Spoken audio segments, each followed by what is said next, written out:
Welcome to my channel. I'm Scott, and in this video I am going to walk you through the process of valuing Tenet Fintech stock by analyzing their financial statements and dissecting their financial ratios so we can determine if it's a buy or a sell. Tenet Fintech is the parent company of a group of innovative financial technology subsidiaries operating primarily in the commercial lending industry. Tenet's subsidiaries bring together lending financial institutions and businesses to create an ecosystem where analytics and artificial intelligence are used to facilitate transactions between its members. So to put it simply, this is a financial technology company operating in China's commercial lending industry. The company is headquartered in Montreal, Quebec, Canada, and was founded in 2008. It trades on the Canadian Stock Exchange, Deutsche Börse, and Pink Sheets.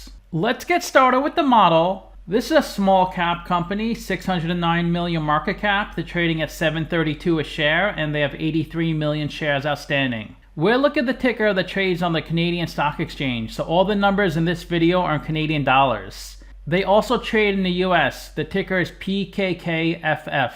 They used to be called Peak Fintech. That's why both tickers start with PKK, but they recently changed their name to Tenet. Let's look at their financials. The way you value a company is you estimate the free cash flows into the future and then you discount those numbers back to today's value. That's what we're doing in this video. And free cash flow is cash flow from operations minus capital expenditures. So they don't bring in too much revenue at this point, so they have negative free cash flow every year. Net income is the profit or loss on the income statement. It's revenue minus expenses, and that's a small negative each year. Revenue is the sales for the company, and that looks really good. It grows a lot from 2 million way up to 87 million. This is the company's income statement. The top line is the revenue, the sales. Below that is the cost of revenue. These are the expenses directly related to generating the revenue. Revenue minus cost of revenue gives you your gross profit, and that is positive every year. Below that is our operating expenses. These are all the expenses not directly related to generating the revenue. Gross profit minus operating expenses gives you your operating income, and that was positive in the trailing 12 months and 2019, but a really small positive. It was negative in 2018 and 20. And the bottom line of the income statement is their net income, which is negative every year. But they're not really bringing in too much revenue at this point. They're still growing. So it is common for companies to have negative net income in the early years. This is their income statement from their latest quarterly report. This shows us the first 9 months of 2020 versus the first 9 months of 2021. And this shows us the third quarter of 2020 versus the third quarter of 2021. And their revenue went up a good amount from 15 million to 26 million. The growth was even better in the first 9 months of 2020 versus the first 9 months of 2021. That went from 26 million to 71 million. Here's a breakdown of their revenue from the first 9 months of 2021. 1.8 million of revenue from financial services, 3 million of fees from their fintech division, 800,000 of fees from their financial services division. But most of their revenue is supply chain services in their fintech platform. That was 65 million of the 71 million. This provides all service offerings. That's inclusive of product sourcing and financing. Part of supply chain is facilitating transactions between factories, wholesalers, distributors, and retailers. I pulled this verbiage directly from their quarterly report. To give you an example of this, they recently signed a revenue sharing partnership with PetroChina for the sale and distribution of coffee at the convenience stores at the PetroChina gas stations.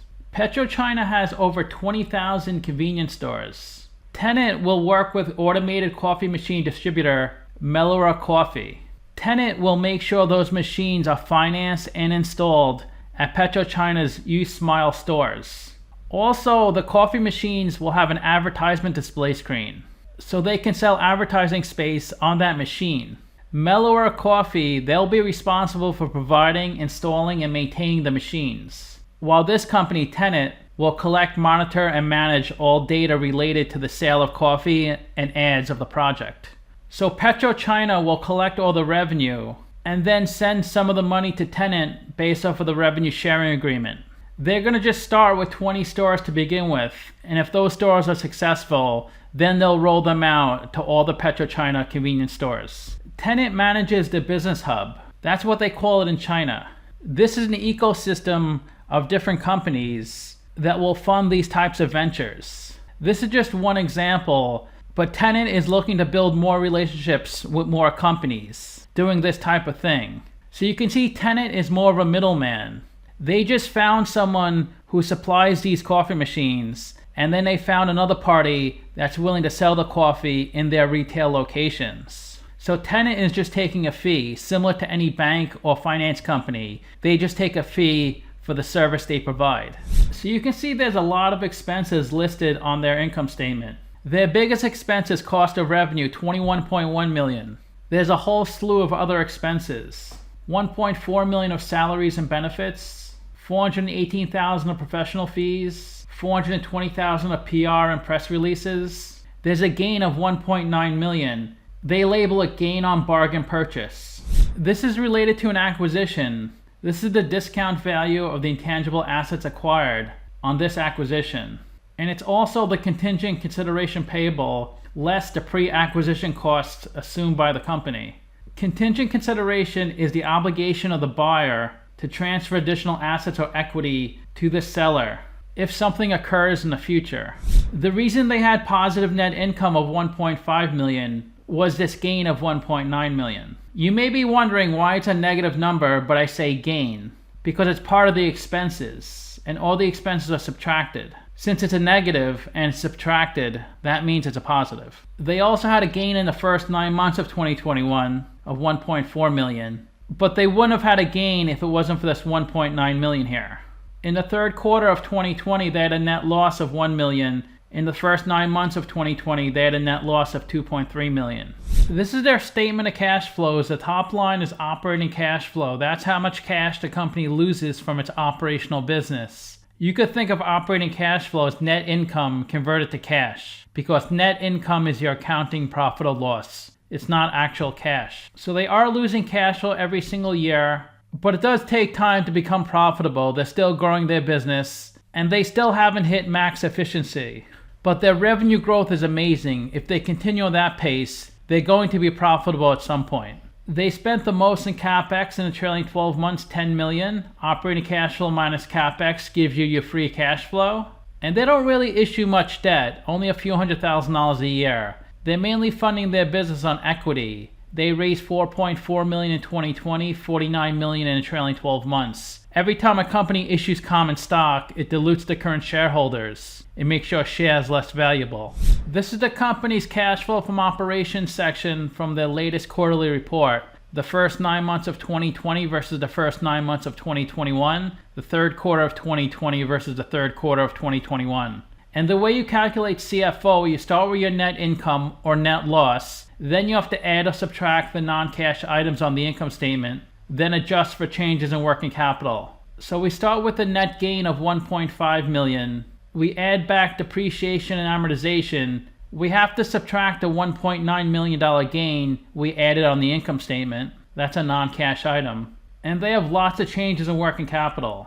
They had a cash outflow of $11.1 million on deposits made for transactions on platforms. I know that means platforms. They just misspelled it.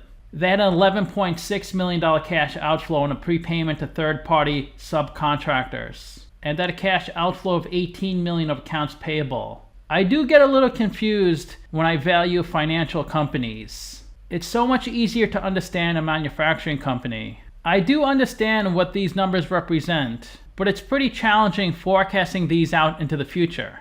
Even though they reported an accounting profit of $1.5 million, they actually lost over $11 million of cash flow. In the third quarter of 2020, they had an accounting loss of $1 million and then a cash outflow of $500,000. This is their investing and financing section. They had a cash outflow of $8.6 million on the addition of intangible assets. In their financing section, they had a cash inflow of $48 million from the issuance of common stock and warrants. Last year was a cash inflow of $2.9 million. They also received $3.7 million from the exercise of warrants. Also $886,000 from the exercise of options. Their stock price has gone up a lot in the past year, so that's why the holders of the warrants and options are exercising them. So in their financing section, they had a cash inflow of $53 million.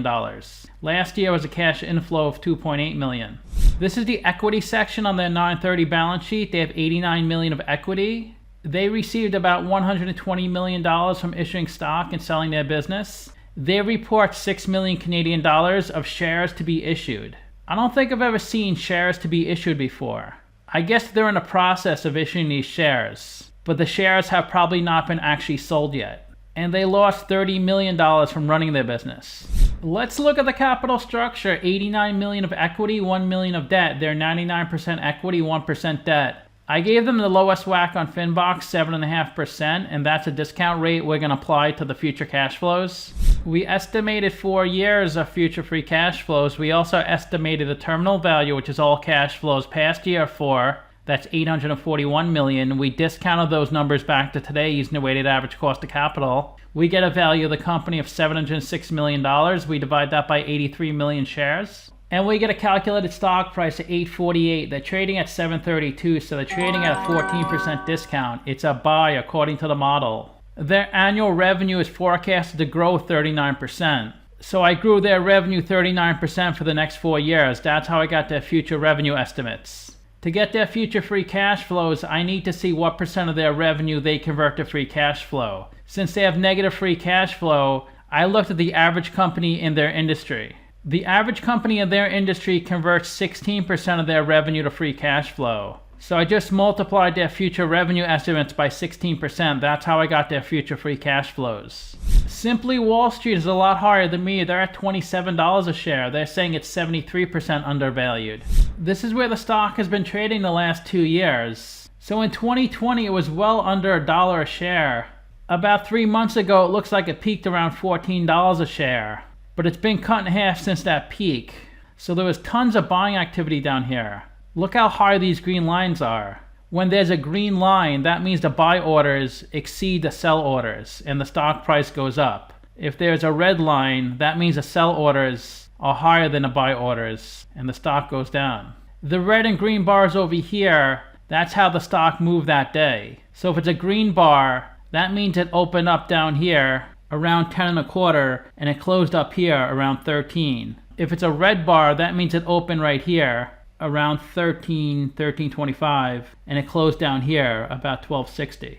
And when there's a wick, whether it's on a top or bottom, that means it traded outside the opening closing price. So on this particular day, the stock got way down to below $7.50 a share, but it closed over $10 since it's a green line. It closed up here. And this is a really volatile stock. It has a beta of 2.56, so the stock moves 2.5 times the market. It's doubled in the past 52 weeks, up 109%, while the S&P is up 27%. The 52-week low was 318, the high is 15. And the stock is on a decline, trading below its 50-day and 200-day moving average. When the 50-day moving average crosses above the 200-day moving average, that's called the golden cross. That's a bullish signal. And their 50-day moving average has crossed well above their 200-day moving average. On average, each day in the past 3 months, 300,000 shares have been traded. Almost none of the shares are held by institutions, and over 2% of the shares are shorted. If you put $10,000 into this company in the beginning of the year, you'd have $46,000 today. That's a really good return on investment. There is a bunch of insider buying and selling. The buys are much bigger than the sells. There's a buy order for 1.7 million shares, another one for 2.7 million shares. The public owns 92% of the stock and insiders own 8%. The largest shareholders of the company are all insiders. The largest shareholder is a CEO of the Chinese operations. He owns 4%, 3.7 million shares valued at 27 million Canadian dollars. Let's look at their financial ratios. We can't look at the PE since they have negative net income. They have a price to sales of 7.0. Price to sales is stock price over sales per share. And the way you calculate sales per share, it's revenue over shares outstanding. And their price to book is 6.9. Price to book is stock price over book value per share. And the way you calculate book value per share, it's equity over shares outstanding. Here's a list of their non-current assets. 4 million of loans receivable, 1 million of property and equipment, 35 million of intangible assets. So they do a lot of acquisitions, and 818,000 deferred tax assets. They have a high current ratio and quick ratio of 5. Let's look at their current assets. They have 36 million of cash, 16 million of loans receivable, 36 million of debtors. Here's a breakdown of the 36 million. 11 million of accounts receivables, 10 million and 1.5 million of deposits made for transactions on their platform, and 11.6 million of prepayments to third parties. They also have 500,000 of deposits for investments and 500,000 of prepaid expenses. Let's look at their current liabilities. 14 million of accounts payable and 3.7 million of tax liabilities. In the trailing 12 months, they had negative 35 million of free cash flow, and they currently have 72 million of working capital. Working capital is current assets minus current liabilities. It looks like they may be able to get through the next 12 months without needing to do another capital raise. The best way to look at ratios is to compare them to companies in the same industry. I've done videos of 17 companies in the same industry as PKK, and if they have a number in red, they're worse than the average. If they have a number in blue, they're better than the average. We can't look at their PE since they have negative net income. They're worse in price to sales ratio. They're a little better in price to book. They have a high current ratio, a negative ROE since they have negative earnings. They have almost no debt, and they're a tiny company, under 1 billion market cap. The average in the industry is 29 billion. So to summarize, I have them trading at a 14% discount, and it is a difficult company to value, but their revenue has grown at an unbelievable rate. It does appear if they continue doing that, they should be able to generate positive free cash flow any day now. There is a lot of concern about investing in companies that are in China. The fact that they're a Canadian company doing operations in China, I think that may be the reason why the stock has been doing so well the past year. But the nice thing about investing in a company in the financial space is they don't really take any operational risk because they're not making or selling any products. They're really the middleman in the transactions. Although they do assume a lot of credit risk, because if a company doesn't pay them, then they're on the hook. I rank their free cash flow as 1 out of 10, their revenue 5 out of 10, and their ratio is 1 out of 10. So let me know what you think. Give this video a like, subscribe, or comment below. Also, if you'd like to get a custom valuation or just support the channel, you can become a member by clicking on the link in the description below. Thanks for watching.